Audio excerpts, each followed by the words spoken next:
Hello students, आज हम जो पढ़ रहे हैं वो है chemiosmotic theory of Peter Mitchell for phosphorylation. और ये क्यों पढ़ रहे हैं कि कल अपन ने फोटोफॉस्फोराइलेशन के दो पार्ट पढ़े थे, साइक्लिक और नॉन साइक्लिक फोटोफॉस्फोराइलेशन। और उसमें अपन ने देखा था कि एटीपी बन रही थी, ठीक है ना। साइक्लिक फोटोफॉस्फोराइलेशन में दो जगह ऐसी थी जहां पे एटीपी बन रही थी, नॉन साइक्लिक के अंदर एक जगह ऐसी थी जहां पे एटीपी बन रही थी। और वहां पे आपको ये कहा गया था कि ये प्रोटॉन मोटिव फोर्स के कारण प्रोटॉन्स का जो मूवमेंट होता है कहां से, थैलेकोइड की मेम्ब्रेन के अंदर से बाहर की ओर, उसके कारण एटीपी एज कॉम्प्लेक्स एक्टिवेट होता है।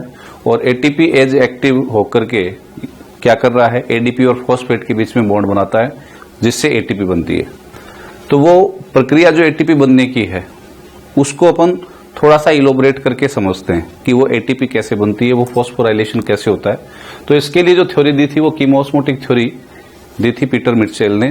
और उन्होंने कहा था कि चाहे वो ऑक्सीडेटिव फॉस्फोराइलेशन हो चाहे वो फोटोफॉस्फोराइलेशन हो, दोनों ही फॉस्फोराइलेशन की जो प्रक्रिया है वो प्रोटॉन मोटिव फोर्स के ऊपर डिपेंड करती है, या थैलेकोइड या क्रिस्टी, रेस्पिरेशन के लिए क्रिस्टी, ठीक है ना। और यहां पे अपन बात करेंगे क्लोरोप्लास्ट में कौन, थैलेकोइड।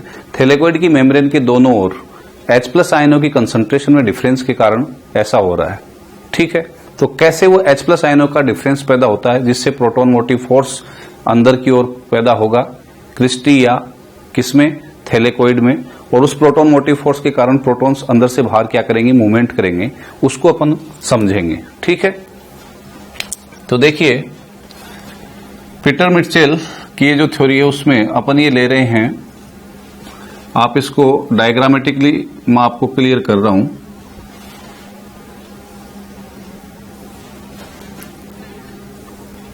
ये थैलेकोइड है जिसका ये आउटसाइड है। आउटसाइड का मतलब बेटा आप समझेंगे स्ट्रोमा की ओर, ठीक है। और ये इनसाइड है, इनर साइड है।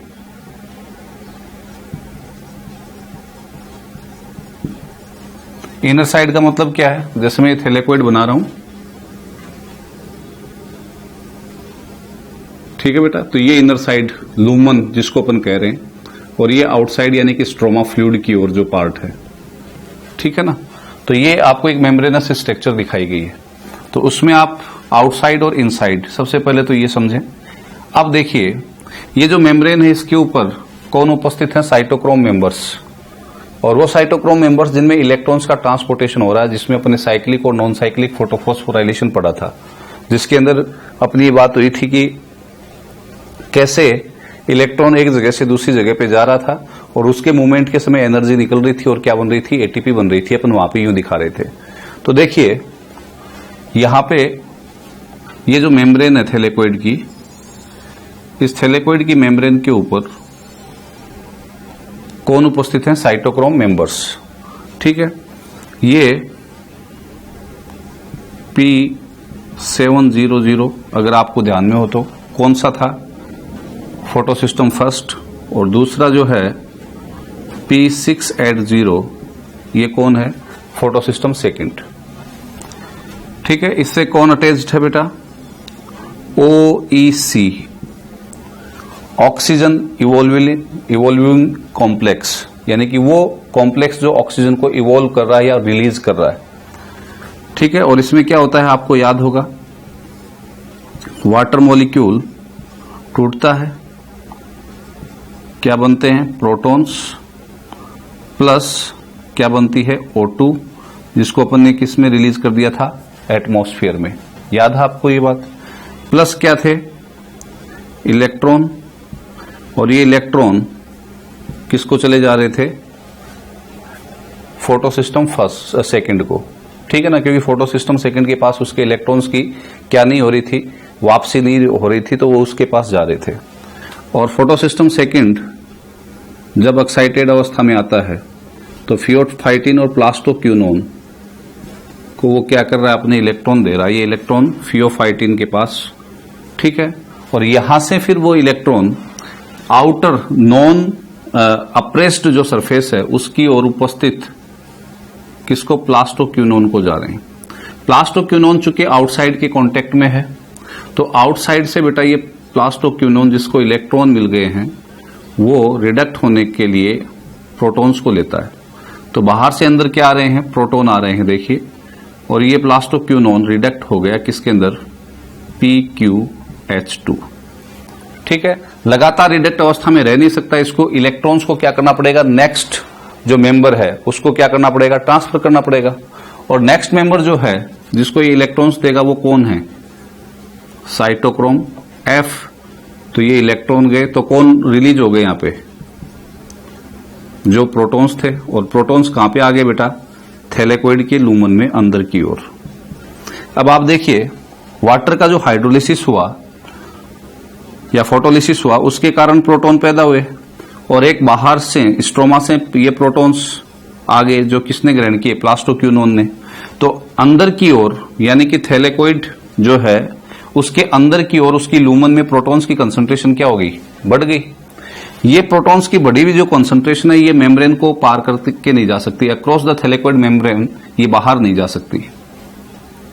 ठीक है, तो इसका मतलब फिर ये जाएंगे कैसे ये प्रोटॉन्स, इनके जाने के लिए बेटा यहां पे क्या उपस्थित हैं, चैनल्स।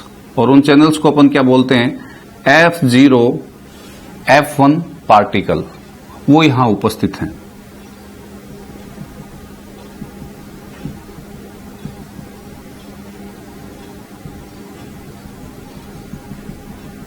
ये चैनल उपस्थित है जिसको आप क्या बोल रहे हो, F0 F1 पार्टिकल, या क्लोरोप्लास्ट के केस में आप इसको क्या बोल रहे हो, CF0 CF1 पार्टिकल।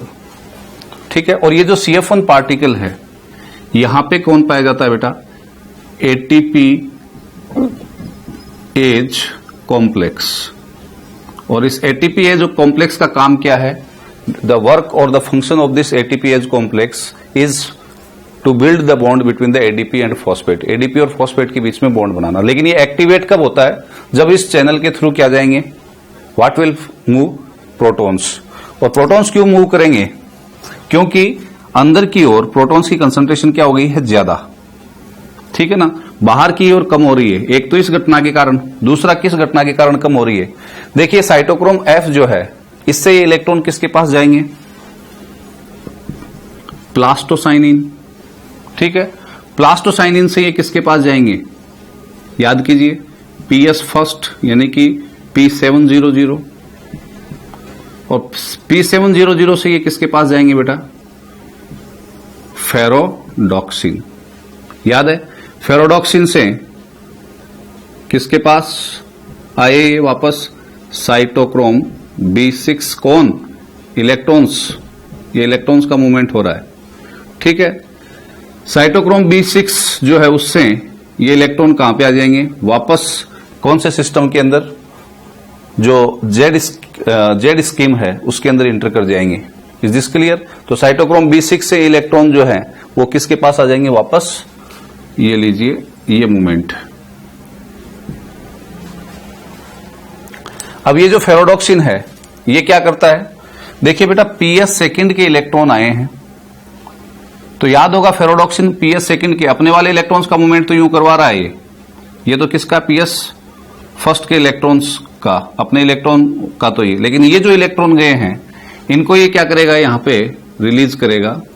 और स्ट्रोमा में क्या है, जो प्रोटॉन्स हैं उनसे रिएक्शन करवा करके NADP का रिडक्शन कर देगा, किसमें, NADPH2 में। तो स्ट्रोमा से कौन खर्च हो गए, हाइड्रोजन यानी कि प्रोटॉन्स, और स्ट्रोमा से प्रोटॉन्स क्या हो गए, प्लास्टोक्विनोन के रिडक्शन के लिए आ गए। तो आउटर साइड के अंदर ये बताइए कि H+ आयनों की खपत हुई है, तो H+ आयनों की कंसंट्रेशन क्या हो गई है, कम। ठीक है, यस और नॉट। और यहां पे H+ आयनों की कंसंट्रेशन क्या हो गई है, ज्यादा। तो इसका मतलब प्रोटॉन्स जो है उनकी कंसंट्रेशन यहां पे अधिक है, तो वो अपनी हायर कंसंट्रेशन से किधर मूव करेंगे, लोअर कंसंट्रेशन की ओर। लोअर कंसंट्रेशन की ओर यानी कि बाहर की ओर जाएंगे। तो मैंने अभी क्या कहा, अक्रॉस द मेम्ब्रेन ये जा नहीं सकते, तो ऐसे में ये फिर चैनल्स के थ्रू जाएंगे, और चैनल्स के थ्रू जाएंगे तो दे विल पास, ये किसको पास करेंगे बेटा, CF1 एरिया को। CF1 एरिया जो है उसके अंदर कौन है, ATP एज कॉम्प्लेक्स।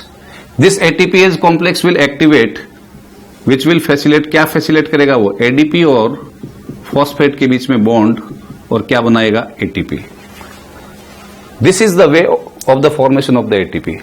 तो अब अपन पूरा का पूरा अगर इसका कंक्लूजन दे तो कैसे दे सकते हैं, व्हाट कैन वी से, क्या कि during the electron transport, electrons का जब ट्रांसपोर्ट हो रहा है किसके अंदर, पीएस फर्स्ट और पीएस सेकंड के द्वारा, क्यों हो रहा है, क्योंकि ये किसके बने हुए पिगमेंट्स के, और इनके ऊपर लाइट गिरी, तो क्या ये एक्साइटेड अवस्था में आए और इन्होंने क्या रिलीज किए, इलेक्ट्रॉन्स, और वो इलेक्ट्रॉन्स जो हैं उनका जो मूवमेंट हो रहा है, तो आउटर साइड से कौन, प्रोटॉन्स अंदर आ रहे हैं, और वो अंदर आकर के किस में आ रहे हैं, लूमन के अंदर, किसके, थैलेकोइड की। ये तो क्या है, मेम्ब्रेन, ये हिस्सा जो दिखा रहे हैं ये क्या है, क्योंकि ये जो पर्टिकुलर सिस्टम है, फोटो सिस्टम जो है वो किसके ऊपर प्रेजेंट है, मेम्ब्रेन के ऊपर। तो जब प्लास्टोक्यूनोन जो है वो कहां पे होता है, आउटर मेम्ब्रेन पे होता है। जो इसको इलेक्ट्रॉन मिलता है तो ये किसको अपनी ओर आकर्षित करता है, प्रोटॉन्स को, और उन प्रोटॉन्स को लेकर के ये फिर किधर, अंदर लूमन की ओर रिलीज कर देता है। तो बाहर से प्रोटॉन लिया गया और अंदर डाला गया है, बाहर से लिया गया तो इसका मतलब वहां पे प्रोटॉन की क्या हुई है, कमी, और यहां पे प्रोटॉन की क्या हुई है, अधिकता। Is this clear. ऐसे ही जब ये पीएस सेकंड के इलेक्ट्रॉन किसके पास पहुंचे, फेरोडॉक्सिन के, तो उसने ये तय किया कि मैं तो मेरे वाले इलेक्ट्रॉन्स का मूवमेंट कराऊंगा। कल आपको याद हो तो अपने ये साइक्लिक पढ़ा था, ये पार्ट साइक्लिक है और ये पार्ट कौन सा है, नॉन साइक्लिक, याद होगा आपको। तो ये पीएस सेकंड से आने वाले इलेक्ट्रॉन्स फेरोडॉक्सिन किसको दे देता है, एनएडीपी रिडक्टेज एंजाइम को, याद होगा। और एनएडीपी रिडक्टेज एंजाइम क्या करता है, एनएडीपी का रिडक्शन करेगा, और रिडक्शन के लिए क्या चाहिए, प्रोटॉन। तो इसका मतलब स्ट्रोमा से और क्या खर्च हो रहे हैं, प्रोटॉन। वो स्ट्रोमा में वो प्रोटॉन आएंगे कहां से, उस कमी को पूरा कहां से किया जाएगा, तो इधर इनर साइड के अंदर, लूमन के अंदर, थैलेकोइड की जो लूमन है उसके अंदर प्रोटॉन्स की कंसंट्रेशन क्या है, ज्यादा, और स्ट्रोमा पार्ट की ओर क्या है, कम। What will happen, there is a difference in the pH. अंदर की ओर पीएच क्या है, अरे एसिडिक और ज्यादा होता गया, और यहां पे पीएच क्या हो रहा है, डिक्रीज, यस और नॉट। यानी कि यहां पे पीएच कैसा होता जा रहा है, एसिडिक, और यहां पे कैसा है, बेसिक। ठीक है, या मैं ये कहूं कि प्रोटॉन्स की कंसंट्रेशन यहां पे क्या है, ज्यादा, और यहां पे क्या है, कम। तो क्या पैदा होगा, यहां पे एक फोर्स पैदा होगा जो प्रोटॉन्स को मोटिव यानी कि मूवमेंट करवाएगा। That will be called the proton motive force. Why, because inner और आउटर साइड के पीएच में डिफरेंस है, या चार्ज में क्या है, डिफरेंस है, और उस डिफरेंस के कारण ये प्रोटॉन्स मूव करना शुरू करेंगे। लेकिन ये प्रोटॉन अक्रॉस द मेम्ब्रेन तो मूवमेंट कर नहीं सकते, तो they will move through the channel. ये जो चैनल है, इस चैनल के थ्रू, जिसको आप क्या बोल रहे हो, F0 F1 पार्टिकल, उसके थ्रू करेगा, और उसके थ्रू जब ये मूवमेंट करेंगे तो they will move from the F1 area. F1 area के अंदर कौन सा कॉम्प्लेक्स उपस्थित है, एटीपी कॉम्प्लेक्स, जिसके पास कौन सा एंजाइम है, ATP synthetase. That will activate during this particular movement of the protons from inner side to the outer side, and that particular activation will make the bond. और वो activation bond बना देगा किसके बीच में, एडीपी और phosphate के बीच में, और किसका सिंथेसिस हो जाएगा, in presence of ATP synthetase enzyme, ATP का सिंथेसिस हो जाएगा। This is called the chemiosmotic theory. Chemiosmotic theory of the Peter Mitchell केवल यह समझाती है कि how the proton motive force is creating, and we have understood how this particular proton motive force is being created. One, the protons are being increased in concentration due to the photolysis of water in the lumen, and the second one, the release of the protons by the reducted plastoquinone. जो अपचयित plastoquinone है उसके द्वारा जो protons को release किया गया उसके कारण, और जल के अपघटन के कारण, प्रकाशिक अपघटन के कारण अंदर की ओर प्रोटॉन्स की क्या बढ़ी, कंसंट्रेशन बढ़ी, और बढ़ी इसलिए क्या हुआ, अंदर से बाहर की ओर प्रोटॉन्स का क्या हुआ, मूवमेंट। और उस मूवमेंट ने चैनल के थ्रू जब हुआ तो कौन से एंजाइम को एक्टिवेट कर दिया, एटीपीएज कॉम्प्लेक्स एंजाइम को, जो किसके लिए जिम्मेदार है, for the synthesis of ATP. Is this clear. अब देखिए कल तक का जो अपना कंक्लूजन था, ठीक है, उस कंक्लूजन के तहत अपन ने, याद हो तो आपको, क्या बनाया था, 18 एटीपी बनाए थे फोटोफॉस्फोराइलेशन या लाइट रिएक्शन के थ्रू, और 12 NADPS2 बनाए थे। Is this clear. वो 18 एटीपी और 12 NADPS2 लेकर अपन नेक्स्ट फेज में जाएंगे, ये मैंने कल कहा था, और वो कौन सा पार्ट होगा, डार्क रिएक्शन। अभी आपके पॉकेट में या आपके पास क्या है, you having the 18 ATP and 12 NADPS2, ठीक है। और उससे अपन क्या करने वाले हैं, कौन सा स्टेप करने वाले हैं, डार्क रिएक्शन, जो कहां होगा बेटा, that will happen in the stroma fluid. Stroma वाला जो पार्ट है उसके अंदर होगा, ठीक है। क्यों होगा, क्योंकि एटमॉस्फेरिक CO2 जो है वो क्लोरोप्लास्ट के किस पार्ट में इंटर कर रही है, वातावरणीय CO2 क्लोरोप्लास्ट के किस पार्ट में इंटर कर रही है, स्ट्रोमा में। नंबर 1। नंबर 2, स्ट्रोमा में वो पर्टिकुलर सब्सटेंस है जो एटमॉस्फेरिक CO2 को क्या कर सकता है, एक्सेप्ट कर सकता है। नंबर 3, स्ट्रोमा में वो एंजाइम है जो एटमॉस्फेरिक CO2 की और पहले से उपस्थित सब्सटेंस जो अभी मैंने बताया जो CO2 को एक्सेप्ट करता है, उनके बीच में रिएक्शन करवाता है, यानी कि रुबिस्को एंजाइम वो वहां उपस्थित है, कहां पे, स्ट्रोमा में। तो वो पर्टिकुलर रिएक्शन जो है वो स्ट्रोमा में होगी। उसको डार्क रिएक्शन क्यों कहते हैं? क्योंकि वो डायरेक्टली लाइट के ऊपर डिपेंडेंट नहीं है, इनडायरेक्टली डिपेंडेंट है, क्योंकि लाइट रिएक्शन के द्वारा पैदा किए गए NADPH2 और ATP ही उस रिएक्शन में CO2 का क्या करवाएंगे, रिडक्शन करवाएंगे या एसिमिलेशन करवाएंगे। ठीक है, तो अब अपन जो टॉपिक ले रहे हैं वो कौन सा ले रहे हैं, डार्क रिएक्शन।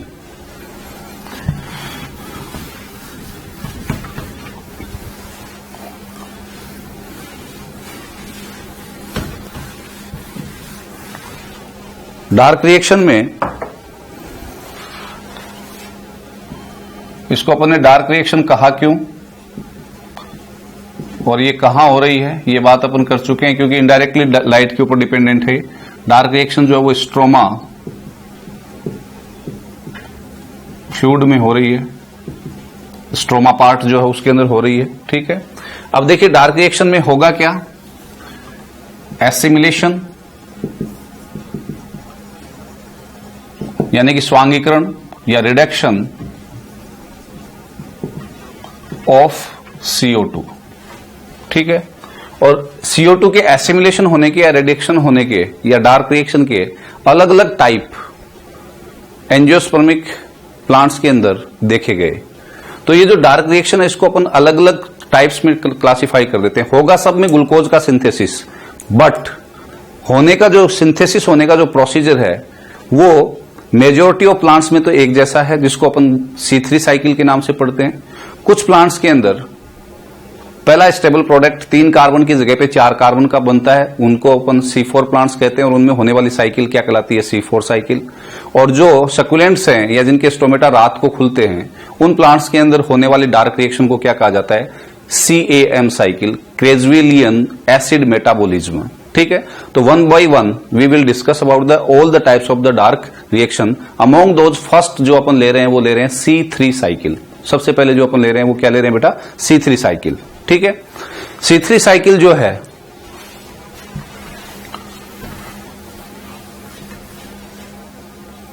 इसके बारे में, ये साइकिल किसने दी, किसने डिस्कवर किया इसको, कैल्विन एंड बेंसन। अतः इस साइकिल को कैल्विन बेंसन साइकिल भी कहा जाता है। ठीक है, इस साइकिल की विशेषता क्या है बेटा, ध्यान से सुने। इस साइकिल से रिलेटेड जो क्वेश्चन है उनमें ये पूछा जा सकता है कि क्लोरेला और सेंडेंसमस, क्लोरेला एक यूनिसेलुलर एल्गी है, ठीक है, ग्रीन एल्गी है, जिसके अंदर इसको रेडियो एक्टिव आइसोटोप कार्बन का कार्बन 14 यूज करके इस साइकिल को डिस्कवर किया गया था। यानी कि फोटोसिंथेसिस की डार्क रिएक्शन की प्रोसेस के लिए पौधे को जो CO2 उपलब्ध करवाई गई या क्लोरेला को जो CO2 उपलब्ध करवाई गई वो C12 न करके कौन सी CO2 थी, जिसमें कार्बन कौन सी स्थिति में था, रेडियो एक्टिव था, यानी कि रेडियो एक्टिव आइसोटोप C14 उपलब्ध करवाया गया। जिससे क्या पता चलेगा कि मैं या आप कहां कहां जा रहे हैं। ठीक है ना, एक पद से दूसरे पद में कहां पहुंच रहे हैं, दूसरे पद से तीसरे पद में कैसे कहां पहुंच रहे हैं, इस चीज का पता कैसे लगाया जाए। तो इसके लिए क्या किया जाए, जैसे आपको एक कलर की ट्यूब आपके बांध दी जाए और वो कलर जो है वो उस ट्यूब से निकलता जाए ड्रॉप बाय ड्रॉप, तो आप जहां जहां जाएंगे वहां वहां उस ड्रॉप के चिन्ह होंगे या नहीं होंगे। तो नेचुरली तो कार्बन जो है वो कौन सी स्थिति में उपस्थित है, C12 में।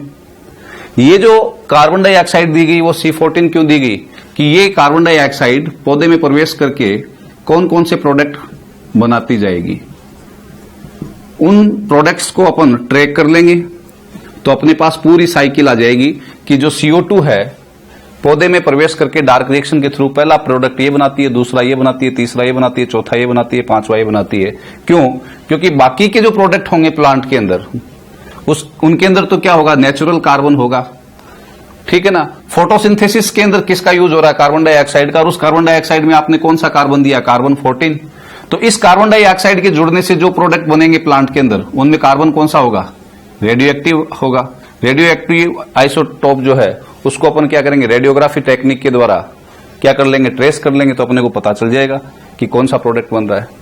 और केल्विन और बेंसन को क्या मिला कि जब इनको क्लोरेला को C14 दिया गया, ये CO2 दी गई, तो उनके अंदर पहला जो स्टेबल प्रोडक्ट बना वो 3 कार्बन का बना, जिसका नाम था PGA।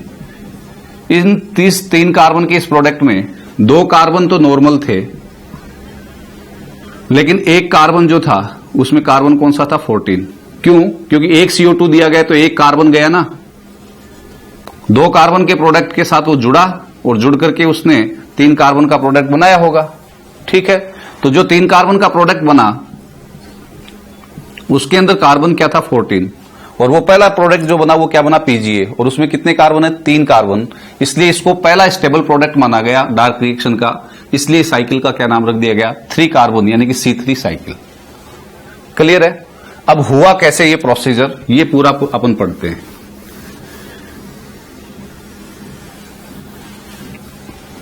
देखिए C3 साइकिल जो है वो कंप्लीट भी आपसे पूछी जा सकती है बोर्ड एग्जाम्स की दृष्टि से देखा जाए तो, ठीक है ना, और छोटे छोटे पार्ट्स के रूप में आपसे पूछी जा सकती है कॉम्पिटिटिव एग्जाम में। तो देखिए जो स्ट्रोमा है, उस स्ट्रोमा में पहले से एक 5 कार्बन का पर्टिकुलर शुगर उपस्थित है, 5 कार्बन शुगर मोनोसेक्राइड पहले से उपस्थित है, कहां पे, स्ट्रोमा में, और उसका नाम है राइबुलोज 5 फॉस्फेट। क्लियर है? पहले से उपस्थित है ये, और उसका नाम क्या है, राइबुलोज 5 फॉस्फेट। एक चीज आप ये ध्यान में रखें। दूसरी चीज आप ध्यान में रखें कि आपके पास लाइट रिएक्शन में पैदा किए हुए 18 ATP हैं और 12 NADPH2 हैं, जो खर्च होंगे किस में, डार्क रिएक्शन में। दूसरी चीज आप ये ध्यान में रखें। तीसरी चीज आप ये ध्यान में रखें कि C3 साइकिल ग्लूकोज का एक मॉलिक्यूल बनाने के लिए 6 टाइम होगी, 6 बार होगी, यानी कि एक बार में एक CO2 जो है वो रिडक्ट होगी, एक CO2 का क्या होगा, अपचयन होगा, एक CO2 है वो क्या होगी, फिक्स होगी। तो 6 CO2 जो अपन लिखते हैं फार्मूले में, 6 CO2 को फिक्स करने के लिए, एसिमुलेट करने के लिए C3 साइकिल कितनी बार होगी, 6 टाइम होगी। लेकिन 6 बार में रिएक्शन एक जैसी होंगी, क्योंकि 6 बार में ही किसको फिक्स किया जा रहा है, CO2 को। तो इसलिए मैं जब रिएक्शन को चलाऊंगा तो मैं कितने मोल को एक साथ लेकर के चल रहा हूं, 6 मोल को। 6 मोल किसके, राइबुलोज 5 फॉस्फेट के, जो पहले से उपस्थित हैं। अब ये राइबुलोज 5 फॉस्फेट के 6 मॉलिक्यूल क्या करेंगे बेटा, they will use what, 6 ATP, और एक्टिवेट होंगे। 18 ATP जो है उनमें से कितनी ATP यूज हो जाएंगी, 6 ATP। 1 मोल के लिए 1 ATP, तो 6 मोल के लिए कितनी ATP, 6, और वो ATP किस में टूट जाएंगी बेटा, ADP में। तो 1 ATP से 1 फॉस्फेट निकलेगा, तो 6 ATP से कितने फॉस्फेट निकलेंगे, 6। प्रत्येक एक मॉलिक्यूल को एक एक फॉस्फेट मिल जाएगा। तो राइबुलोज 5 फॉस्फेट के 6 मोल किस में कन्वर्ट हो जाएंगे, 6 mole of ribulose 1,5 di phosphate. समझ गए क्या? अरे राइबुलोज 5 फॉस्फेट का एक मॉलिक्यूल राइबुलोज 1,5 डाई फॉस्फेट में कब कन्वर्ट हो जाएगा, जब उसको एक फॉस्फेट मिल जाएगा। 6 मोल के लिए कितने फॉस्फेट चाहिए, 6। तो 6 फॉस्फेट आ रहे हैं या नहीं आ रहे हैं, 1 ATP 1 ADP में टूटेगा, ट्राई से डाई में, ट्राई फॉस्फेट से डाई फॉस्फेट में, तो एक फॉस्फेट कम हुआ या नहीं हुआ, तो 6 ATP टूटेंगे, तो 6 फॉस्फेट निकले या नहीं निकले, वो किसको मिल गए, राइबुलोज 5 फॉस्फेट को। राइबुलोज 5 फॉस्फेट जो उसका फॉर्मूला क्या, C5H9O5P। ठीक है, यहां पे एक फॉस्फेट है, यहां पे प्रत्येक अणु के पास 2 फॉस्फेट, यानी कि एक एक फॉस्फेट और बढ़ गया, तो इसका जो फॉर्मूला होगा वो होगा C5H10O5 2P H8। ठीक है, एक हाइड्रोजन निकला, उसकी जगह पे एक क्या आ गया, फॉस्फेट, तो क्या बन गया है, राइबुलोज 1,5 डाइफॉस्फेट। पहला क्वेश्चन यहीं पे बनता है बेटा कि C3 साइकिल के अंदर CO2 का फर्स्ट एक्सेप्टर कौन है, प्रथम ग्राही CO2 का कौन है। तो CO2 का फर्स्ट एक्सेप्टर जो होता है वो होता है बेटा ribulose 1,5 diphosphate. This is the first acceptor.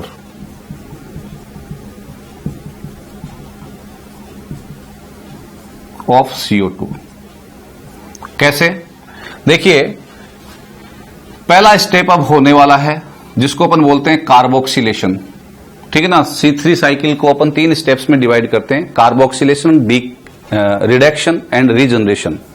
कार्बोक्सिलीकरण यानी कि CO2 का जुड़ना, रिडक्शन यानी कि अपचयन, और तीसरा या शुगर फॉर्मेशन स्टेप भी बोल देते हैं उसको, यानी कि शर्करा निर्माण, और तीसरा रीजनरेशन यानी कि पुनरुद्भवन, रीजनरेट करना, पुनर्निर्माण प्रक्रिया। आपको एक एक करके क्लियर होती जाएंगी। ये 3 स्टेप में C3 साइकिल को अपन क्लासिफाई कर रहे हैं। तो पहला स्टेप ले रहा हूं मैं अभी, कौन सा? कार्बोक्सिलेशन। और कार्बोक्सिलेशन में एटमॉस्फेरिक CO2 जो है 6CO2 in presence of water molecule, ठीक है,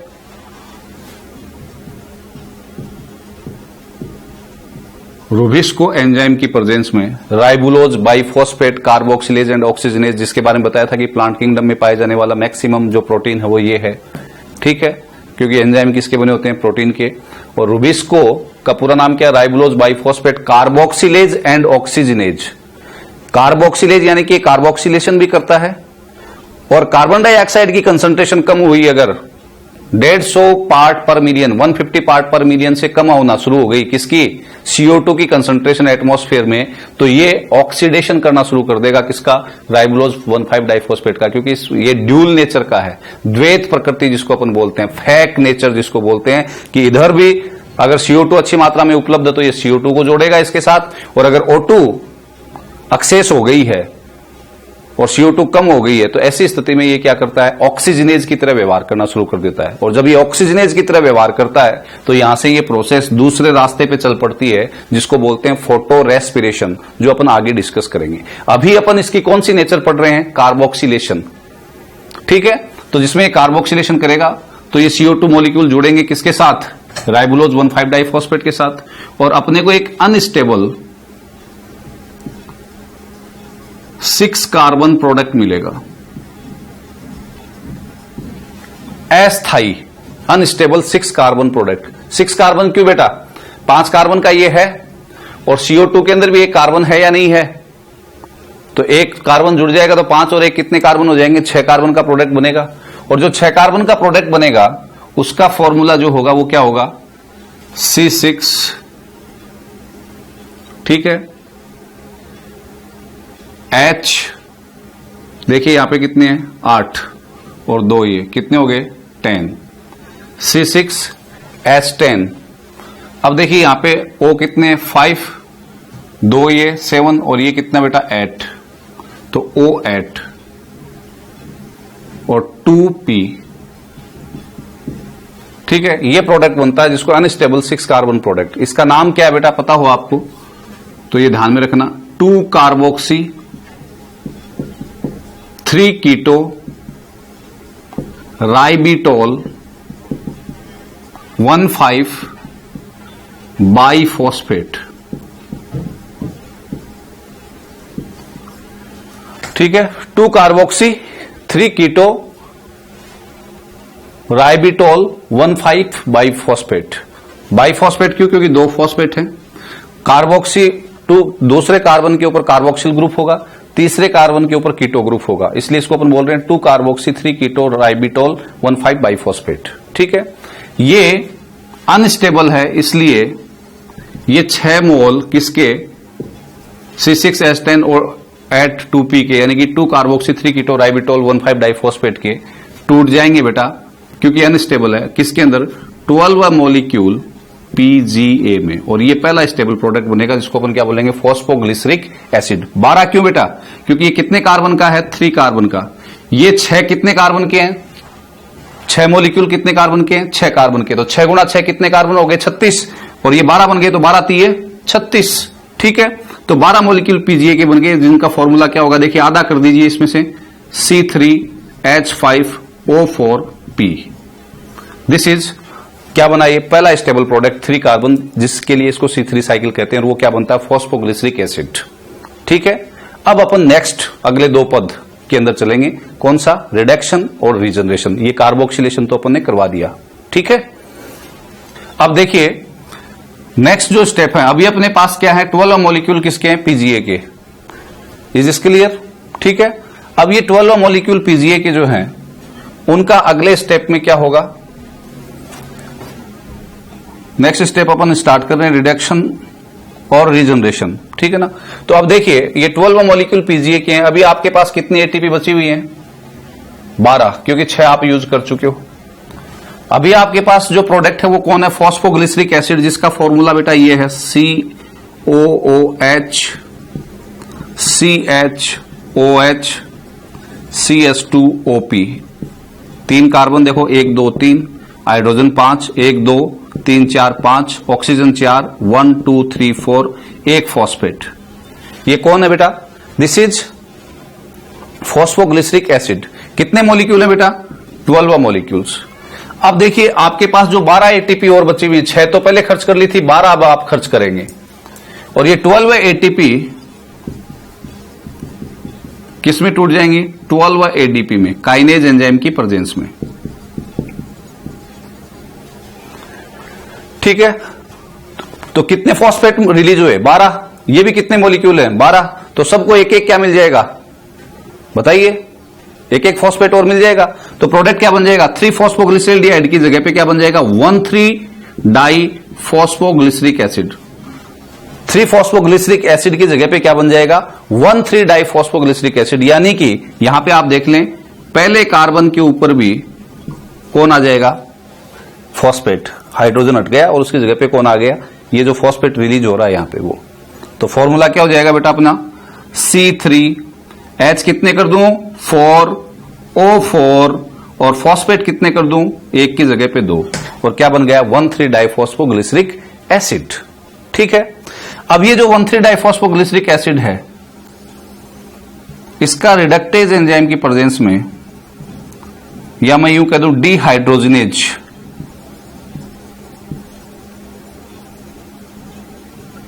की प्रेजेंस में रिडक्शन होगा। रिडक्शन ऑक्सीडेशन रिएक्शन होगी यहां पे, ठीक है ना।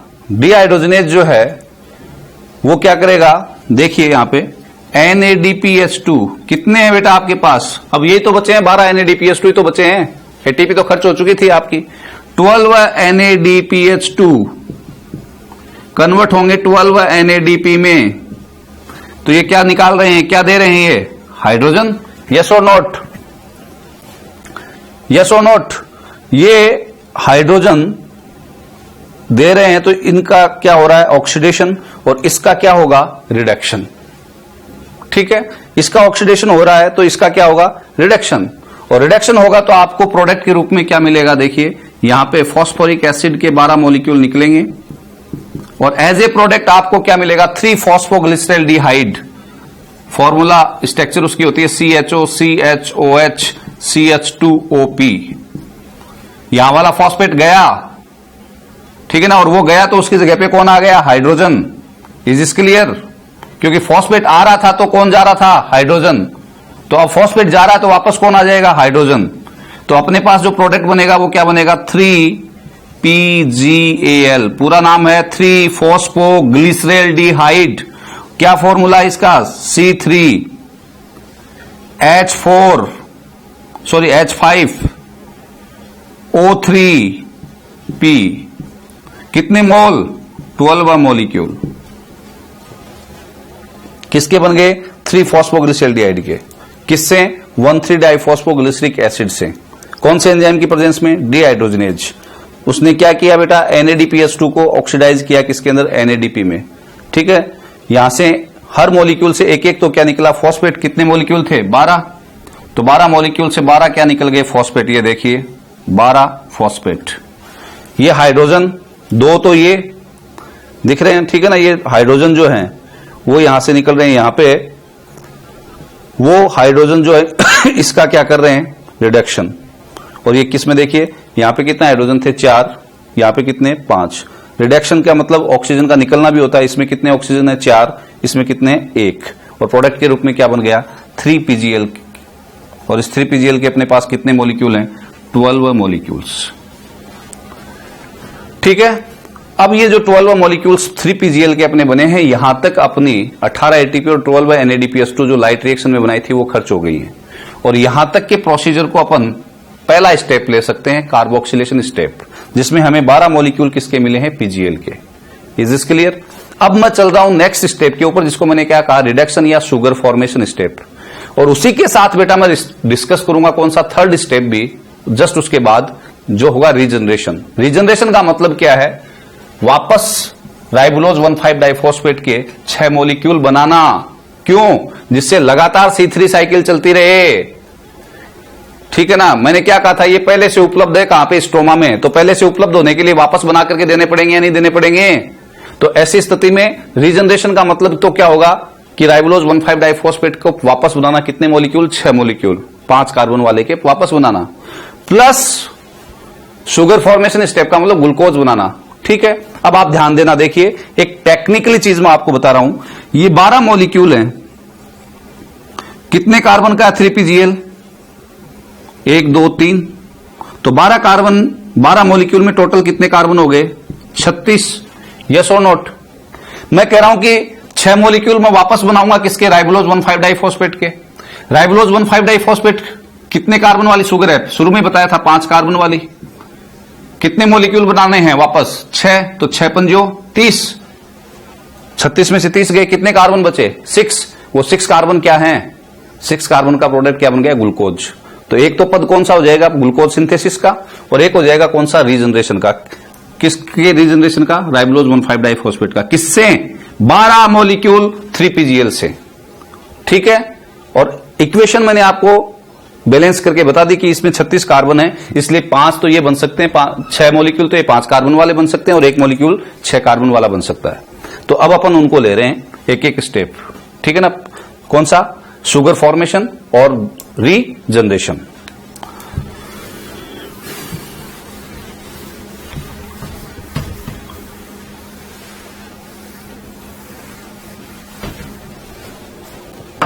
शुगर फॉर्मेशन स्टेप ले रहा हूं बेटा मैं, शुगर फॉर्मेशन या रिडक्शन स्टेप।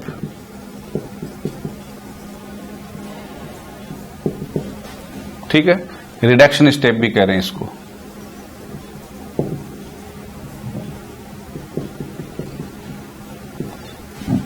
ठीक है, आपके पास क्या है, 12 मॉलिक्यूल किसके हैं, PGL के। अब इसमें से आप एक चीज ध्यान में रखना, ये 12 मॉलिक्यूल जो PGL के हैं, उनमें से 5 मॉलिक्यूल PGL के अपने ही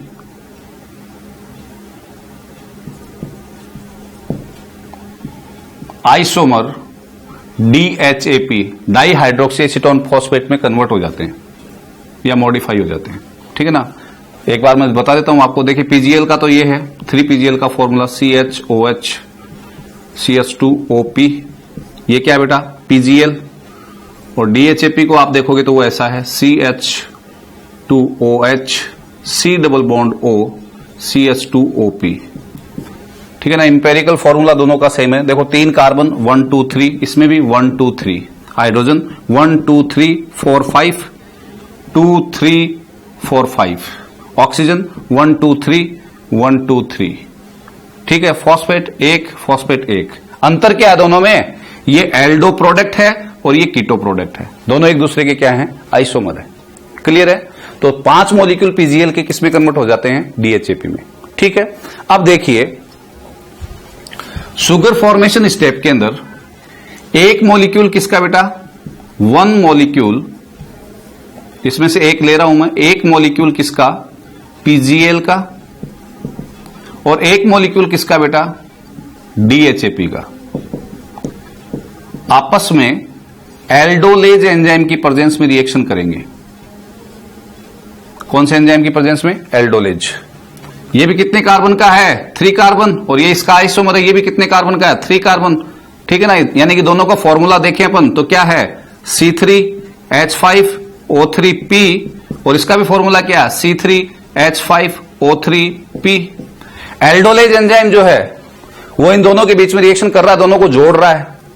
दोनों जुड़ेंगे तो क्या हो जाएगा बेटा, एक मॉलिक्यूल बनेगा कौन सा, 3 और 3 कितने कार्बन, 6 कार्बन, 5 और 5 कितने hydrogen, 10 hydrogen, O3O3 O6, P और P कितने, C6H10O6 2P, and this product will be called, ये जो प्रोडक्ट बनेगा ये कहलाएगा फ्रक्टोज 1,6 डाइफॉस्फेट। याद हो तो आपने जब रेस्पिरेशन पढ़ा था तो उसमें ग्लाइकोलिसिस अपने पढ़ा था, ठीक है ना। ग्लाइकोलिसिस के अंदर आपको याद हो तो अपने तोड़ा था एल्डोलेज की प्रेजेंस में फ्रक्टोज 1,6 डाइफॉस्फेट को, किसमें, पीजीएल में और डीएचएपी में। ये उसका रिवर्स चल रहा है, इसलिए इस फेज को रिवर्स ग्लाइकोलिसिस भी बोलते हैं, रिवर्स ग्लाइकोलाइटिक साइकिल। ठीक है, कैसे आगे और क्लियर होता जाएगा। ये जो फ्रक्टोज 1,6 डाइफॉस्फेट बना है, ये फॉस्फेटेज एंजाइम की प्रेजेंस में फॉस्फेट को रिलीज करेगा, फॉस्फेट निकलेगा। कितने फॉस्फेट है इसके पास, 2, एक निकलेगा, फॉस्फेट निकलेगा तो कौन आएगा, हाइड्रोजन। तो 1 मोल किसका बन जाएगा बेटा, C6। हाइड्रोजन कितने कर दूं, 11 O6। क्यों कर दिए 11, क्योंकि फॉस्फेट 2 की जगह पे कितना हो गया, 1। ये कहलाएगा बेटा फ्रक्टोज 6 फॉस्फेट। क्लियर है। अब ये जो फ्रक्टोज 6 फॉस्फेट है वो आइसोमरेज की प्रेजेंस में किसमें कन्वर्ट हो जाएगा, 1 मोल फ्रक्टोज का आइसोमर होता है ग्लूकोज, याद है ना, फॉर्मूला वही रहेगा C6H11O6P, और प्रोडक्ट क्या बन जाएगा, ग्लूकोज 6 फॉस्फेट। ठीक है, ग्लूकोज 6 फॉस्फेट। अब ये ग्लूकोज 6 फॉस्फेट किसमें कन्वर्ट हो जाएगा, ग्लूकोज में। या अगर शुगर का लीफ से कहीं और ट्रांसपोर्टेशन करना है तो ये ग्लूकोज 6 फॉस्फेट ग्लूकोज 1 फॉस्फेट में कन्वर्ट होगा म्यूटेज एंजाइम की उपस्थिति में। ठीक है, और अगले स्टेप के ग्लूकोज 6 फॉस्फेट से रिएक्शन कर लेगा तो क्या बन जाएगा, सुक्रोज, जिसको एक जगह से दूसरी जगह पे ट्रांसपोर्ट किया जा सकता है। एक बार फिर से बोल रहा हूं मैं, अगर लीफ को ही कंज्यूम करना है, खुद को ही यूज करना, तो ग्लूकोज 6 फॉस्फेट किसमें कन्वर्ट हो जाएगा, ग्लूकोज में। और ग्लूकोज बनाना अपना टारगेट था, शुगर सिंथेसिस स्टेप हो गया। अगर मैं कह रहा हूं कि लीफ से दूसरे भाग में क्या करना है, फूड मटेरियल को ट्रांसपोर्ट करना, तो ग्लूकोज के रूप में ट्रांसपोर्ट नहीं होता है, ट्रांसपोर्टेशन होगा सुक्रोज के रूप में। तो ये ग्लूकोज 6 फॉस्फेट किसमें कन्वर्ट हो जाएगा, ग्लूकोज 1 फॉस्फेट में। और नेक्स्ट साइकिल जो होकर के आ रही है उसके किससे, फ्रक्टोज 6 फॉस्फेट से रिएक्शन करके क्या बना लेगा, सुक्रोज। Is this clear. अगर खुद को काम में लेना है सेल को, लीफ को, तो वो इस रूप में कन्वर्ट कर लेगी। लीफ को अगर ट्रांसपोर्टेशन करवाना है तो ग्लूकोज 6 फॉस्फेट को किसमें कन्वर्ट करेगी, ग्लूकोज 1 फॉस्फेट में, म्यूटेज की प्रेजेंस में। और अगली जो साइकिल होकर क्या आ रही है उसमें जो ही फ्रक्टोज 6 फॉस्फेट बनेगा वो इससे रिएक्शन करके क्या बना लेगा, सुक्रोज। तो ये कौन सा स्टेप हो गया बेटा, शुगर फॉर्मेशन स्टेप। इस शुगर फॉर्मेशन स्टेप में आपने क्या खर्च किया, 1 पीजीएल, तो अब आपके पास कितने पीजीएल बच गए, 6। और एक क्या खर्च किया है, डीएचएपी, तो आपके पास कितने डीएचएपी बच गए, 4। ठीक है, इन 6 पीजीएल और 4 डीएचएपी से अपन क्या करेंगे, regeneration step. What we will do, regeneration step. कैसे होगा देखिए,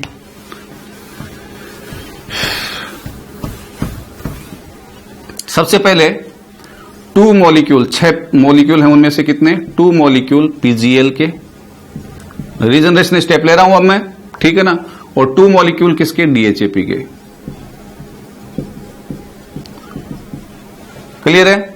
आपस में रिएक्शन करके वही एल्डोलेज एंजाइम होगा, क्या बना लेंगे, फ्रक्टोज 1,6 डाइफॉस्फेट, यही बनेगा। लेकिन इस बार मोल कितने बनेंगे, कितने मॉलिक्यूल बनेंगे, 2, क्योंकि 2-2 हैं दोनों के। ठीक है, अब फ्रक्टोज 1,6 डाइफॉस्फेट जो है वो कन्वर्ट हो जाएगा किसके अंदर बेटा, फ्रक्टोज 6 फॉस्फेट के अंदर। क्लियर है, एंजाइम यहां पे वही फॉस्फेटेज। कितने मॉलिक्यूल, 2 मॉलिक्यूल। क्लियर है। फ्रक्टोज 6 फॉस्फेट के ये जो 2 मॉलिक्यूल हैं, अब ध्यान से सुनना, 2 मॉलिक्यूल और लेंगे किसके, पीजीएल के, और उनके साथ रिएक्ट करेंगे, 2 मॉलिक्यूल पीजीएल के। पीजीएल के अब कितने मॉलिक्यूल बचे हैं आपके पास, 2 तो ये काम में ले लिए और 2 ये, तो अब 2 और बचे हैं, 4 आप काम में ले चुके हो। ठीक है ना, ये ध्यान रखने के लिए आप ध्यान रखना। और डीएचएपी में 4 में से कितने काम में ले चुके हो, 2, तो वो 2 बचे हैं, और ये भी कितने बचे हैं, 2। ठीक है, ये फ्रक्टोज 6 फॉस्फेट और पीजीएल के 2 मॉलिक्यूल आपस में रिएक्शन करेंगे। एंजाइम होगा बेटा ट्रांसकीटोलेज। कौन सा एंजाइम, ट्रांसकीटोलेज। ठीक है ना, 2 डिफरेंट ग्रुप्स को आपस में जोड़ रहा है, एल्डो प्रोडक्ट है और ये कीटो प्रोडक्ट है। फ्रक्टोज कीटो शुगर होती है। पीजीएल कितने कार्बन वाला है बेटा, 3 कार्बन वाला। कितने मॉलिक्यूल है, 2, तो 3 दूनी 6 कार्बन हो गए। फ्रक्टोज कितने कार्बन वाला है बेटा, 6। कितने मॉलिक्यूल है, 2, तो 6 दूनी 12। 12 और 6 कितने हो गए 18, यानी कि 18 कार्बन का एक प्रोडक्ट आपके पास बना। वो जो 18 कार्बन का प्रोडक्ट बनता है, ध्यान से सुनेंगे, वो 5 कार्बन के 2 मॉलिक्यूल्स में टूटेगा जिसका नाम होगा जाइलुलोज 5 फॉस्फेट। 5 कार्बन वाली शुगर है। कितने कार्बन वाली? 5 कार्बन वाली। और कितने मॉलिक्यूल बनाए उसने? उसके 2। तो 5 दूनी 10 कार्बन तो यहां पे हो गए। टोटल कार्बन कितने अपने पास? 18। तो 2 प्रोडक्ट, 2 मॉलिक्यूल वो बनाएगा 4 कार्बन वाली के, इरिथ्रोज 4 फॉस्फेट। कितने मॉलिक्यूल बेटा? 2 मॉलिक्यूल। कितने कार्बन वाली शुगर है ये? 4। तो 4 दूनी 8, 5 दूनी 10, 10 और 8 18, 4 इंटू 2 8, 5 इंटू 2 10, 10 प्लस 8 कितने हो गए? 18। यहां पे भी कितने थे? 6 इंटू 2 12 है, 3 इंटू 2 6, 12 और 6 कितने? 18। क्लियर है? अब देखिए, ये जो 5 कार्बन प्रोडक्ट बना है जाइलुलोज 5 फॉस्फेट, ये एपीमेरेज एंजाइम की प्रेजेंस में, एंजाइम का नाम क्या है? एपीमेरेज, दूसरी 5 कार्बन शुगर में कन्वर्ट हो जाएगा जिसका नाम क्या होगा? Ribulose 5 phosphate. कितने मॉलिक्यूल हैं ये? 2। तो राइबुलोज 5 फॉस्फेट के कितने मॉलिक्यूल बन जाएंगे? ये 2 मॉलिक्यूल्स। बनाने कितने रीजनरेशन में? याद ना? 6। तो अभी बनेंगे 2 तो बन गए या नहीं बन गए? ठीक है।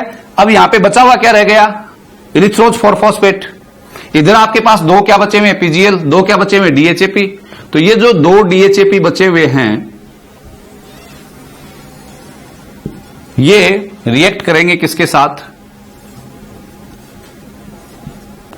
2 मॉलिक्यूल्स किसके बेटा? DHAP, डाइहाइड्रोक्सी एसीटोन फॉस्फेट, जो कितने कार्बन का है? 3 कार्बन का। ये कितने कार्बन का है? 4 कार्बन। 4 दूनी 8, 3 दूनी 6, 8 और 6 14 कार्बन हो गए। ये दोनों आपस में रिएक्शन करेंगे। एंजाइम वही होगा, transketolase. What is the name of enzyme? Transketolase. और प्रोडक्ट के रूप में बनाएंगे बेटा सूडोहेप्टुलोज 1,7 डाइफॉस्फेट। और ये कितने कार्बन की शुगर होती है? 7 कार्बन की। कितने मॉलिक्यूल बनेंगे? 2। तो 7 दूनी 14। ये भी कितने हो रहे थे? 3 दूनी 6, 4 दूनी 8, 14। 7 कार्बन के 2 मॉलिक्यूल बन गए जिसका नाम क्या? सूडोहेप्टुलोज 7 फॉस्फेट। अब ये सूडोहेप्टुलोज 7 फॉस्फेट फॉस्फेटेज एंजाइम की प्रेजेंस में, किसकी प्रेजेंस में? फॉस्फेटेज एंजाइम की प्रेजेंस में कन्वर्ट हो जाएगा किसके अंदर? सूडोहेप्टुलोज 7 फॉस्फेट। कितने मॉलिक्यूल? 2 मॉलिक्यूल। कितने कार्बन वाला है? 7 कार्बन। एंजाइम कौन सा है? फॉस्फेटेज। ठीक है। सूडोहेप्टुलोज 1,7 डाई से ये किसमें हो गया? मोनोफॉस्फेट में। एक फॉस्फेट इसने फॉस्फेटेज की प्रेजेंस में क्या कर दिया? त्याग दिया। अब अपने पास क्या बचे हैं? लास्ट में 2 पीजीएल बचे हैं। ये लीजिए 2 पीजीएल। ध्यान से सुनना बेटा। देखिए पीजीएल कितने कार्बन वाला है? 3 कार्बन। तो 3 इंटू 2 कितने कार्बन हो गए? 6। ये कितने कार्बन वाला? 7 कार्बन, 2 मॉलिक्यूल। 7 और 2, 7 इंटू 2 कितने हो गए? 14। 14 और 6 कितने हो गए? 20। तो इनके आपस में रिएक्शन करने पर ध्यान से देखना आप, यहां पे आप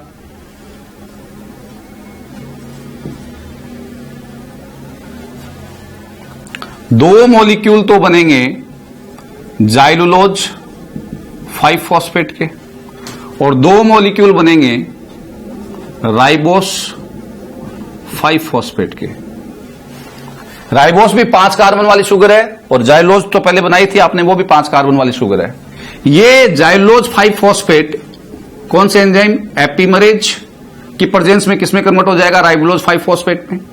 और राइबोस 5 फॉस्फेट आइसोमरेज की प्रेजेंस में। तो 2 तो पहले बन गए थे, याद होगा आपको। 2 ये 4 और 2 ये 6 मॉलिक्यूल वापस किसके बन गए? राइबोलोज 5 फॉस्फेट के, जिससे आपने रिएक्शन स्टार्ट की थी। यस और नॉट? तो रीजनरेशन हो गया या नहीं हो गया? दूसरी तरफ मैंने आपको यहां पे क्या दिखा दिया था? Sugar formation. क्लियर है? तो ये कंप्लीट क्रैब साइकिल है, सॉरी C3 साइकिल है। ठीक है, जिसके अंदर या डार्क रिएक्शन है जिसके अंदर किसका सिंथेसिस हुआ? शुगर का। साइकिल लगातार चलती रहे, इसलिए बार बार क्या होता रहेगा? राइबोलोज 5 फॉस्फेट की फॉर्मेशन होती रहेगी। और इसीलिए साइकिल कह रहे हैं। साइकिल का मतलब ही ये होता है कि जिस पर्टिकुलर प्रोसेस को हमने जहां से स्टार्ट किया वहीं पे उसको अपन ने क्या कर दिया? एंड कर दिया। That's why this is called the cycle. यानी कि अगर मैं इसको ग्राफिकली रिप्रेजेंट कर दूं एक साथ, ये तो आपको समझाने के लिए मैंने केमिकल रिएक्शन के थ्रू बताया, सिंपली अपन एक साइकिल के रूप में इसको अब दिखा सकते हैं। कैसे? पूरी साइकिल को अगर आप देखें तो ये बेटा कौन, राइबोलोज 5 फॉस्फेट, कितने मॉलिक्यूल, 5 मॉलिक्यूल, किसमें कन्वर्ट हुए, राइबोलोज 1,5 डाइफॉस्फेट में, ठीक है ना। किसकी प्रेजेंस में हुए वो अभी अपन करते आ रहे हैं, इसलिए मैं रिपीट नहीं कर रहा हूं, मैं तो एक साइकिल का मैनर बता रहा हूं तुम्हें। राइबोलोज 1,5 डाइफॉस्फेट जो है वो CO2 को ग्राइंड कर रहा है और क्या बना रहा है, अनस्टेबल प्रोडक्ट। वो अनस्टेबल प्रोडक्ट टूट रहा है किसके अंदर, 12 मॉलिक्यूल्स PGA के अंदर। याद होगा आपको, ये 12 मॉलिक्यूल्स PGA के 6 ATP खर्च करते हैं, 12 ATP खर्च करते हैं और क्या बनाते हैं, 12 मॉलिक्यूल 1,3 डाइफॉस्फोग्लिसरिक एसिड के, 1,3 डाइफॉस्फोग्लिसरिक एसिड के 12 मॉलिक्यूल 12 NADPH2 को खर्च करते हैं और क्या बनाते हैं, 12 NADP। इसका क्या होता है, रिडक्शन, और क्या बनता है, 12 मॉलिक्यूल किसके, PGAL के। याद होगा आपको, ठीक है ना। यहां पे अब 6 ATP खर्च हो रही थी, टोटल 18 ATP खर्च हो चुकी हैं, 6 और 12 18, और 12 NADPH2 भी खर्च हो चुके हैं। फिर इसके बाद ये 12 PGAL है, इसमें मैंने आपको क्या बताया था, अगर याद हो तो आपको, मैंने ये कहा था बेटा कि 5 DHAP के रूप में और 7 PGL के रूप में रहेंगे। फिर उसमें अपन ने क्या कहा था कि 1 PGL और 1 DHAP, ठीक है, ये 1 PGL और 1 DHAP आपस में रिएक्शन करेंगे, एक एक मॉलिक्यूल दोनों के,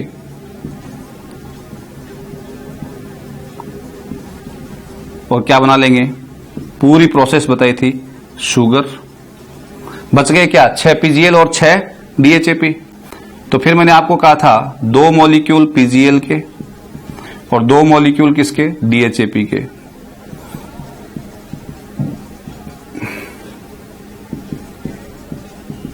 आपस में रिएक्शन करते हैं, क्या बनाते हैं, फ्रक्टोज 1,6 डाइफॉस्फेट, जो किसमें कन्वर्ट हो जाता है, फ्रक्टोज 6 फॉस्फेट में। कितने मॉलिक्यूल, 2 मॉलिक्यूल।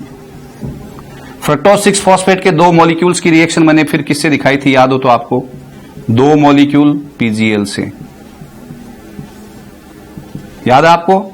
और 2 मॉलिक्यूल PGL से जब रिएक्शन दिखाई थी तो अपन ने क्या बनाया था, 2 मॉलिक्यूल किसके बनाए थे, याद है, जाइलोज 5 फॉस्फेट के, जिसको मैंने कहा था बेटा एपिमरेज की प्रेजेंस में वो किसमें कन्वर्ट हो गए, 2 मॉलिक्यूल किसके अंदर, राइबोलोज 5 फॉस्फेट में, जिसके टोटल कितने मॉलिक्यूल हैं अपने पास, 6 मॉलिक्यूल है, 5 कार्बन वाली शुगर है, तो 2 तो बन गए।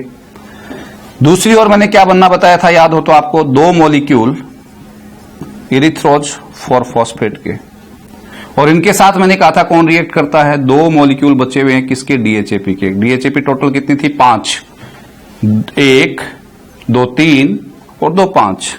ये DHAP किसके साथ रिएक्ट करती है, इरिथ्रोज 4 फॉस्फेट के साथ, और क्या बना रही थी, सूडोहेप्टुलोज 1,7 डाइफॉस्फेट, जो किसमें कन्वर्ट हो रहा था, सूडोहेप्टुलोज 7 फॉस्फेट। कितने मॉलिक्यूल, अरे 2। फिर मैंने कहा आपके पास लास्ट में क्या बचे हुए हैं, 2 मॉलिक्यूल किसके, PGL के, वो इसके साथ रिएक्ट करेंगे और क्या बनाएंगे, राइबोस जाइलोज 5 फॉस्फेट के कितने मॉलिक्यूल, 2 मॉलिक्यूल, और राइबोस 5 फॉस्फेट के 2 मॉलिक्यूल। ये आइसोमेरेज की प्रेजेंस में, ये एपीमेरेज की प्रेजेंस में। 2 2 4 और 2 6 साइकिल क्यों, यहीं से शुरू किया था क्या बेटा, और यहीं पे इसको ला करके आपने खत्म कर दिया या नहीं कर दिया। साइड में क्या बना ली, लेकिन आपने डार्क रिएक्शन के अंदर कार्बोहाइड्रेट यानी कि फोटोसिंथेसिस का प्रोडक्ट ग्लूकोज आपने बना लिया। Is this clear, that's why this is called the cycle. ये मैंने आपको एक ग्राफिकल साइकिल रिप्रेजेंटेशन दे दिया। Thank you.